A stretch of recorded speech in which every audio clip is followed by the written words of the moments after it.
খুব একটা দারুণ তাৎপর্যপূর্ণ এবং সময় উপযোগী একটা বিষয়, যে বিষয়টা আপনারা হস্তক্ষেপ করেছেন। কারণ মিডিয়াই পারে প্রচার করতে তার চিন্তা ভাবনাগুলো, এবং দ্বারে দ্বারে মানুষের বাড়িতে সেই নিউজটা মানুষ যখন গ্রহণ করবে, তো তার থেকে মানুষ একটু অনুপ্রেরণা পাবে যে এই কাজটা কতখানি গুরুত্বপূর্ণ। তো সামাজিক যে প্রেক্ষাপট এই বর্তমান সময়ে আমরা এবছর দেখেছি 2023-24 সাল আমাদের ভারতবর্ষে তথা পশ্চিমবঙ্গের যে তাপমাত্রার হার ছিল তার রেকর্ড 41 বা 45 বছর রেকর্ডকে ব্রেক করে দিয়েছে। তো এর কারণ অনুসন্ধান করতে যদি আমরা দেখি, সে একটাই কারণ, গ্লোবাল ওয়ার্মিং অর্থাৎ বিশ্ব উষ্ণায়ন, বা এইটা আমাদের প্রতিরোধ করতে হবে।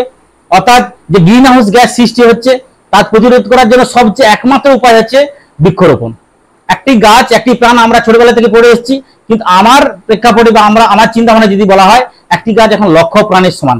আমরা বর্তমান সময় থেকে দেখেছি যে অনেক চ্যানেল, অনেক নিউজ বার্তারা তারা শুধু রাজনৈতিক ফোকাসেই শুধুমাত্র সংবাদটা প্রেরণ করেন, কিন্তু সামাজিক প্রেক্ষাপটে আজকে আমরা ভবিষ্যতের জন্য কি রেখে যাব, এই সমাজকে কি রেখে যাব, ভবিষ্যতে মানুষ আমাদের প্রজন্ম টিকে থাকতে পারবে কিনা, এরকম একটা প্রেক্ষাপটে যে প্রচার, যে গাছ লাগিয়ে প্রাণ বাঁচান এবং মানুষকে জীবন দান করুন গাছ লাগিয়ে, তো সেটা আমরা ভুলে গেছি।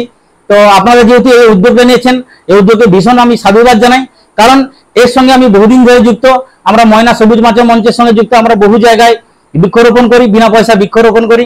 এখনো আমরা আপনাদের মারফত আমি জানাচ্ছি, আমরা ব্যক্তিগতভাবে বৃক্ষরোপণ দান করি। যদি আপনাদের কোনো ক্লাব বা প্রতিষ্ঠান বা কোনো সংস্থা যদি বৃক্ষরোপণ করতে চায়, তা আপনাদের সাথে সাথে আমিও বৃক্ষ দান করব, সেই একটা অঙ্গীকারবদ্ধ হচ্ছি। এবং আগামী দিনে এই বৃক্ষরোপণ নিয়ে এবং সমাজে সবুজায়ন নিয়ে যে একটা বিপ্লব হওয়া উচিত, এবং আগামী দিনে মানুষের যুব সমাজে এই স্লোগানটা হওয়া উচিত যে একটি গাছ নয়, একটি প্রাণ নয়, একটি গাছ লক্ষ প্রাণ। আমরা বর্তমান সময় সাপেক্ষে দেখেছি কি যে প্রচুর পরিমাণে গরম হওয়ার জন্য আজকে এসির প্রচুর ব্যবহার হচ্ছে। তো এসি থেকে যে সৃষ্ট যে গ্যাস, সেটা আরো প্রকৃতিকে আরো উত্তপ্ত এবং গরম করে তুলেছে। আমাদের জীবনযাপনকে সহজলভ্য করার জন্য, আরামদায়ক করার জন্য আমরা এসব ব্যবস্থা করছি, কিন্তু কখনো ভেবে দেখেছি যে বাড়ির সামনে বা কোথাও যদি একটা বৃক্ষরোপণ করি, এটা 10টা মানুষের অক্সিজেনের যোগান দিয়ে যাবে।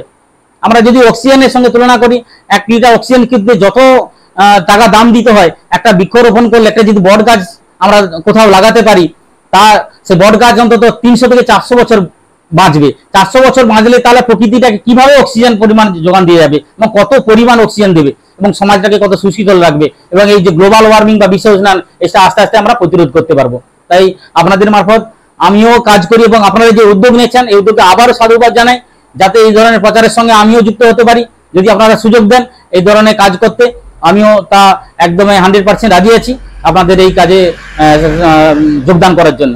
আমার নাম সূর্যকান্ত প্রামাণিক, পোস্টমাস্টার রামকেরানা। নিজের বাড়ি মানেই মাথার উপর নিশ্চিন্ত ছাদ। ছাদকে রক্ষা করুন রোদ বৃষ্টির যাবতীয় প্রকোপ থেকে। আপনার বাড়ি নতুন হোক বা পুরনো, pen doctor leak guard vaccine, যা প্রিমিয়াম ওয়াটারপ্রুফিং সার্ভিসের মাধ্যমে বহু বছর সুরক্ষিত রাখে আপনার ছাদকে। বিশদে জানতে এখনই ফোন করুন।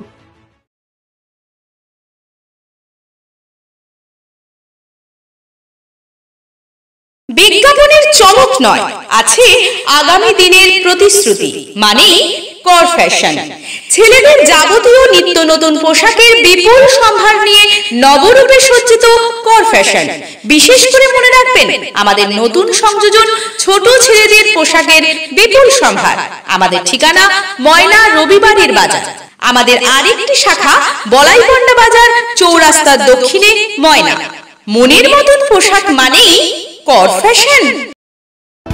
বিজ্ঞাপন দেওয়ার জন্য যোগাযোগ করুন স্টুডিও কল্যাণী, ভোগলাবাড়ি, ময়না, পূর্ব মেদিনীপুর। নতুবা ফোন করুন যাদববেড়া 9800303017। এছাড়া অসিত বেড়া 9932227739।